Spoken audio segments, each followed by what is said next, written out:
He said, hey, ma'am, do this. And you said, I don't think you should have pulled me over, so I'm going to do whatever I want to do. And I'm going to lodge my foot against the door, and I'm not going to get out. I'm going to make you drag me out of my car, and then I'm going to kick you because you shouldn't have pulled me over in the first place. Welcome to my channel, The Judgment Edge. Please like, comment, share, and subscribe.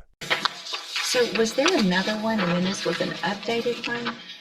No, because I thought she was Like talking this is an update. So is there an old PSI? This is the old PSI that's in there. There isn't an updated one. She said the only update is this cover page. Reflected on the cover page. Right. So I don't know what that means.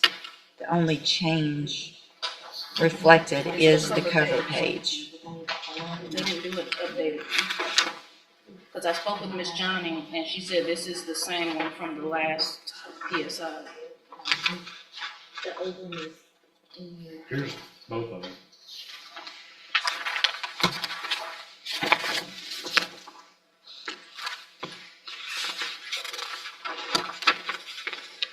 I guess I don't understand why we got two.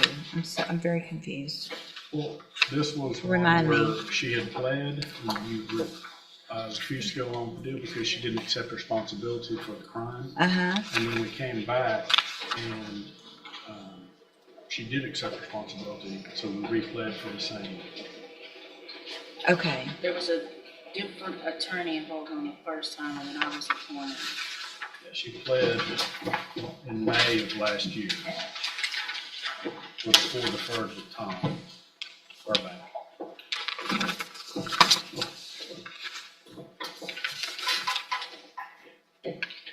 So nothing else was done as far as them talking to Miss Johnny about No. acceptance of responsibility. The They only didn't. thing Miss Johnny said, they called and asked her for her updated address. And that was it. Okay. So, Miss Johnny, I'm going to ask you again, and I know we probably went through this before. First of all, you're Kirsten Johnny? And Miss Johnny, I want to make sure, because in that previously you said you didn't do it, you were forced to do it because of your financial, you were forced to plea because of your financial situation, and that it wasn't fair. And so tell me what your position is now. I never really said I didn't do it. I said it was an accident. Okay? I still feel the same way a little bit. All I'm right. not gonna say I do feel the same way. Now I understand, but you're not disagreeing that you didn't. I said it was an accident. Somebody grabbed you by your foot. That's like somebody accidentally hit you in the back of your head. You're gonna have something that's normal. Well, right, because you were not complying with what they told you to do to get out of the car, correct? I was pulled over because I was in a high. I stayed in the area. I was pulled over because. Hang on. Don't talk yourself out of this again. Because if you want to talk yourself out of it, we'll put it on the trial docket and we'll get it done in a few weeks and let a jury decide. I'm trying, look at me. I'm actually trying to help you right now. Okay? If you had complied and just done what he asked you to from the very beginning of that stop, none of this would have happened. Do you agree or disagree with that? Yes. Yes, what? Yeah. No, do you agree? Listen to the question. Do you agree with that statement or do you disagree with that statement? I don't wanna lie. You don't like it, do you? You don't think he should have done that? It's not that. I feel like we was pulled over for no reason. If you follow. It doesn't matter if you were pulled over for no, listen to me. This is why we're hearing stuff all over in the news.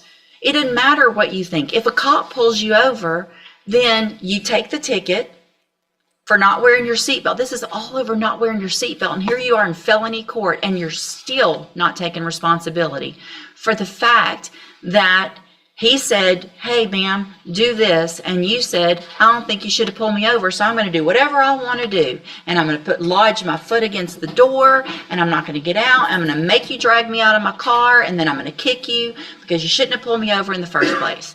When all you had to do was get your ticket, go to JP court, and try to fight it there legally. But here you are in felony court for a second-degree felony instead. So do you want to try to tell that story to a jury, or do you want to accept some responsibility today? I don't feel like going to trial. You don't feel like going to trial. Well, there's two parts to that question. Do you feel like accepting responsibility? Yes, ma'am. Do you think it would be a better idea next time you're pulled over to comply and just do what they ask you to? Yes. And Your Honor, just for the record, Miss Johnny did review the video with me in my office, so she is aware of what all transpired. She saw it. Do you have any reason to believe she shouldn't be pleading to this from what you saw? I do not. So, I mean, you even saw how you acted.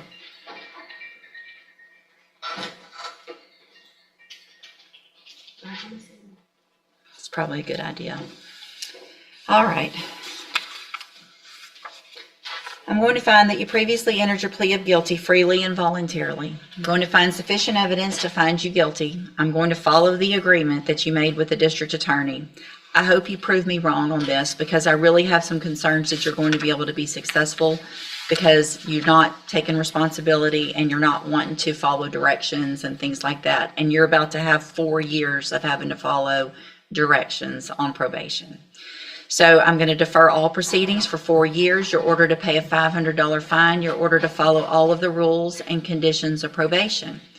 If you do that, this is a great opportunity today, because you are not a convicted felon. You don't have that conviction on your record. And if you successfully complete it, follow all of the rules, you will never have a felony conviction. At the end of your probation, the case will actually be dismissed. The other side to that, though, and this is really important for you to understand, because we've had this conversation now so many times, I'm not likely to forget you. And you can ask anybody, and Ms. Holmes has known me for a long time. It's not usually good when I remember people, right? So if you violate your probation, you'll get brought back into court. You could be found guilty, which means you become a convicted felon, and I can sentence you to prison anywhere in the range of punishment, which is up to 20 years in prison for this. You understand? Yes, ma'am. All right, I'm handing you the trial court certification that shows this was an agreement that I followed, so you've waived your right to appeal. You need to have a seat here in the courtroom. Probation will go over your paperwork as soon as they're ready. Okay, when you said that I'm not considered a conviction felon, but I was told that even though you say that, it's still gonna be on my record. So the arrest is on your record. The arrest will always be on your record. But so if you're asked a question on filling out an application for a job or something, if it says, have you been convicted of a felony? The answer is no. But if it says, have you ever been charged with a felony, or are you on probation for a felony? You are going to have to say yes to that.